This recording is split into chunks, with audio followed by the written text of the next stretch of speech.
Marshall's star edge rusher Mike Green comes into the draft with questions about his size and level of competition, but after a dominant week at this year's Senior Bowl, can anybody question his talent? Find out on this 2-minute drill.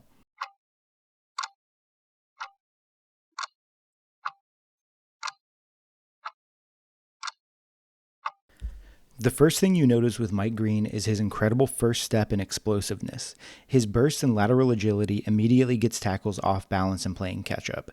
To complement his speed, he has a deep bag of pass rush moves that include a swim, spin, rip, and cross chop, and he often uses one move to set up a counter later in the game, a strategy that pass rushers don't typically utilize until several years into their professional career.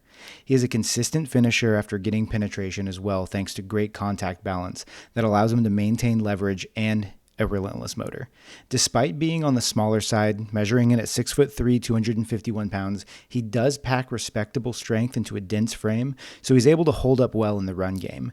Thanks to an extensive wrestling background, he is also able to win hand fights and shed blocks to quickly pursue approaching ball carriers. While he does have good strength relative to his size, he can still get bullied by larger tackles, especially when he fails to maintain pad level. Because of his size, I would like to see him default to his speed rush more often instead of attacking the mass of the blocker where he's at a natural disadvantage. He also doesn't have ideal length, leading to broken arm tackles more often than you would like to see. And while 17 sacks in a season is impressive regardless of the competition, some teams may have questions if that will hold up against NFL level talent.